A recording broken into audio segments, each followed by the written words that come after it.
ഒരു നാണക്കേടുമില്ല. ഇതൊക്കെ ഫോർമാലിറ്റീസ് ഉണ്ട്, നടപടിക്രമങ്ങളുണ്ട്. നിങ്ങൾ മറ്റ് സംസ്ഥാനങ്ങളിലെല്ലാം വിവിധ പാർട്ടികൾ മുഖ്യമന്ത്രിമാരെ തിരഞ്ഞെടുക്കാൻ എത്രയോ സമയം എടുത്തിട്ടുണ്ട്. ചരിത്രം അറിയാതെ അങ്ങനെ കുറ്റപ്പെടുത്തരുത്. നേതൃത്വത്തിന്റെ മുമ്പിൽ ഒരുപാട് കാര്യങ്ങൾ വരുമ്പോൾ അവരതിൻ്റെ എല്ലാ ഭാഗവും പരിശോധിച്ച് ഒരു കാലത്തും നടക്കാത്ത തരത്തിൽ MLA-മാരുമായി MP-മാരുമായി സീനിയർ നേതാക്കളുമായി എല്ലാവരും ആയി നടത്തിയ ആശയവിനിമയത്തിന് ശേഷമാണ്. കോൺഗ്രസ് പാർട്ടി സാധാരണ ഒരു പാർട്ടിയല്ല, ഗാലക്സി ഓഫ് ലീഡർഷിപ്പ് ഉള്ള ഒരു പാർട്ടിയാണ്. ഒരുപാട് നേതാക്കൾ, കഴിവുള്ള മികച്ചവരായ നിരവധി നേതാക്കന്മാർ MLA-മാരായി ജയിച്ചു വന്നവരിലുണ്ട്. കഴിവുള്ള നേതാക്കന്മാരുള്ള ഒരു പാർട്ടിയാണ്. അതിൽ നിന്ന് ഒരാളെ തിരഞ്ഞെടുക്കുക എന്ന് പറയുന്നത് വളരെ പ്രധാനപ്പെട്ടൊരു ജോലിയാണ്. അത് ഭംഗിയായിട്ട് നിർവഹിച്ചു.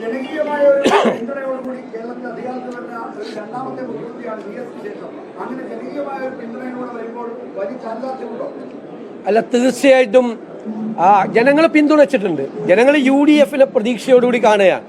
അവർ UDF-നെ പിന്തുണച്ചിട്ടുണ്ട്, വൻ വിജയം നൽകിയിട്ടുണ്ട്. അതിനവർക്ക് വലിയ പ്രതീക്ഷയുണ്ട്. ഞങ്ങളറിയാലോ, ഞങ്ങൾ ടീം UDF ആയിട്ടാണ് നിന്നത്. ടീം UDF ഒരു പാർട്ടിയെ പോലെയാണ് പ്രവർത്തിച്ചത്.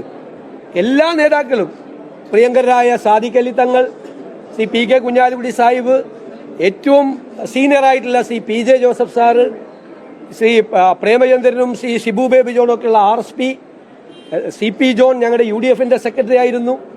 അതുപോലെ ശ്രീ രാജൻ ബാബു, ശ്രീ മാണി സി കാപ്പൻ, ശ്രീ അനൂപ് ജേക്കബ് ഉൾപ്പെടെയുള്ള UDF നേതാക്കൾ ഒരു ഒറ്റ പാർട്ടി, ഒരു പാർട്ടിയെ പോലെയാണ് അവരെല്ലാം പ്രവർത്തിച്ചത്. അവരെ എനിക്ക് ഉപദേശങ്ങൾ തന്നിട്ടുണ്ട്, അനുഗ്രഹങ്ങൾ തന്നിട്ടുണ്ട്, തെറ്റുകൾ തിരുത്തിയിട്ടുണ്ട്, കറക്റ്റ് ചെയ്തിട്ടുണ്ട്. അതുപോലെ തന്നെ ഞങ്ങൾ പോവും, ഇനിയും പോവും.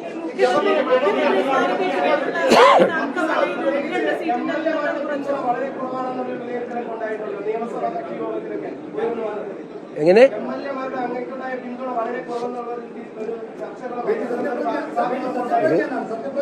അല്ല, അത് പാർട്ടിയായിട്ടും ഘടകകക്ഷികളുമായിട്ട് ആലോചിച്ച് ഗവർണറെ കണ്ടതിന് ശേഷം തീരുമാനിക്കും. അത് ഇപ്പോൾ ഞാൻ നിങ്ങളെല്ലാം ആദ്യം കാണുന്നു. എല്ലാ മുതിർന്ന നേതാക്കളുമായി കൂടിയാലോചിച്ചതിന് ശേഷം ഗവർണറുമായിട്ട് ആലോചിച്ച് പാർലമെന്ററി പാർട്ടി യോഗം ഇന്ന് വെച്ചിട്ടുണ്ട്. അതിനെല്ലാം ശേഷമുള്ളൊരു നടപടിക്രമമുണ്ട്. അത് ഒറ്റയ്ക്ക് തീരുമാനിക്കുന്നതല്ല, ഇതൊന്നും കൂട്ടായി തീരുമാനിക്കുന്നു.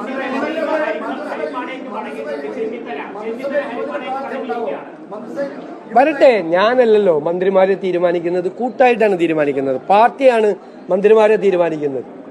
മന്ത്രിമാരെ തീരുമാനിക്കുന്നത് പാർട്ടിയാണ് നിർദ്ദേശിക്കുന്നത്.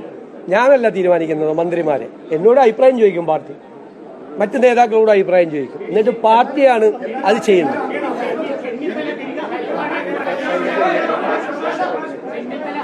വേറെ എന്തെങ്കിലും ഉണ്ടോ?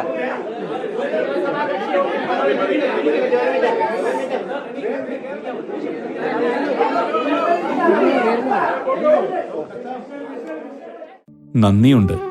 ഇന്നോളം എത്തിയ ഞങ്ങളുടെ ഈ സുവർണ യാത്രയിൽ നിങ്ങളുടെ ഓരോ ആഘോഷങ്ങൾക്കുമൊപ്പം ഞങ്ങളെയും ചേർത്ത് നിർത്തിയതിന്. Beauty Mark gold and diamonds, specially for U.